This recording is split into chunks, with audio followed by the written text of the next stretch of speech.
Lesson 2, music for the day. Music के बगैर हमारी लाइव्स इनकम्प्लीट हैं और म्यूजिक सुन के एक इंसान अपना मूड भी चेंज कर सकता है। अब हर कोई गाना तो नहीं गा सकता और ना ही म्यूजिकल इंस्ट्रूमेंट बजा सकता है, लेकिन हम में से हर कोई म्यूजिक सुन जरूर सकता है। चाणक्य म्यूजिक को बहुत इंपॉर्टेंट मानते थे। उन्होंने कहा है, and I quote, Being devoted to the training of the troops, he should arrange signals for the array by means of musical instruments, banners and flags when halting, marching or attacking, unquote.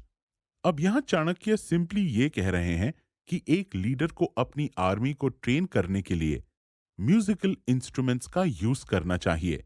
ये करने से उन soldiers का mood change हो जाता है और वो ज्यादा एनर्जेटिक और चार्ज्ड फील करते हैं और फिर वो एनिमीज को अटैक करने के लिए रेडी हो जाते हैं। तो अब क्वेश्चन ये है कि हम चाणक्य की इस एडवाइस को अपनी डेली लाइफ में कैसे प्रैक्टिस कर सकते हैं। तो इसके लिए ऑथर ने हमें कुछ स्टेप्स बताए हैं। Step 1, time of the day. जब भी आप कोई म्यूजिक सुनो तो आपको कोई भी म्यूजिक नहीं लगा देना। आपको म्यूजिक सोच समझ के लगाना है। सबसे पहले सोचो कि आपको किस तरह का माइंडसेट क्रिएट करना है। इसी तरह एक और चीज जो आपको म्यूजिक लगाने से पहले सोचनी है वो है टाइम ऑफ द डे, मतलब दिन का कौन सा वक्त चल रहा है। जैसे अगर सुबह का वक्त चल रहा है तो उस वक्त ज्यादा हार्ड म्यूजिक सुनना ठीक नहीं, क्योंकि उस टाइम आपका माइंड छोटी से छोटी वाइब्रेशंस और साउंड्स को सुनता है और बहुत सेंसिटिव होता है। लेकिन अगर दिन का वक्त है तो उस वक्त सारे लोग फुल्ली चार्ज्ड होते हैं और फिर आप थोड़ा फास्ट पेस्ड म्यूजिक भी सुन सकते हो। फिर इसके बाद दोपहर या आफ्टरनून में जब आपका आधा काम खत्म हो जाए तो फिर आपने डिसाइड करना है कि आपके माइंड को नेक्स्ट क्या चाहिए। जैसे कुछ लोग थोड़ी देर नैप ले लेते हैं, मतलब थोड़ी देर सो जाते हैं, तो ऐसे में आप सॉफ्ट म्यूजिक सुन सकते हो। मतलब कुछ भी जिसकी आपके माइंड को नीड हो, मतलब वैसा कोई भी म्यूजिक जिससे आपका माइंड रिलैक्स हो जाए। Step 2, moods required.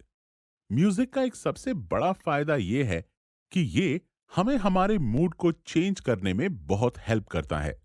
जैसे आपने देखा ही होगा कि मूवीज में जब भी डिफरेंट सीन आते हैं तो डायरेक्टर्स डिफरेंट म्यूजिक यूज करते हैं। इसीलिए आप भी अपना मूड चेंज करने के लिए डिफरेंट म्यूजिक सुन सकते हैं। जैसे अगर आप किसी रोमांटिक डिनर पर जा रहे हैं तो कोई रोमांटिक म्यूजिक सुने। अगर आप किसी फैक्ट्री के मैनेजर हैं और चाहते हैं कि आपके वर्कर्स अलर्ट रहें तो उस वक्त हाई टेम्पो वाला म्यूजिक प्ले करें। इसके बाद नेक्स्ट स्टेप ये है कि आपको म्यूजिक के बारे में पता हो।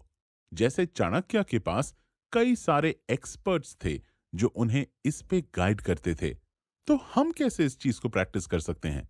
Step 3, practice of music. Author कहते हैं कि अच्छा म्यूजिक सुनने के लिए आपके पास म्यूजिक का अच्छा कलेक्शन होना चाहिए। चाहे वो कलेक्शन सीडीज में हो या MP3 में, चाहे आपके मोबाइल फोन पर हो या फिर आपके कंप्यूटर में हो। इसी तरह म्यूजिक कॉन्सर्ट्स भी अटेंड करें। इसके लिए आप न्यूज़पेपर्स पढ़ सकते हैं और डिफरेंट आर्टिस्ट्स के साथ इंटरनेट पर कनेक्टेड रह सकते हैं। इससे आपको पता चल जाएगा कि आपकी सिटी में कौन से आर्टिस्ट्स परफॉर्म करेंगे। ऑथर ये भी कहते हैं कि आपको म्यूजिशियंस और आर्टिस्ट्स को अच्छा पे भी करना चाहिए। और आखिरी चीज ये याद रखना कि सबसे अच्छा म्यूजिक है साइलेंस। इसलिए एटलीस्ट 20 मिनट्स के लिए खामोशी से बैठा करो और रिलैक्स किया करो।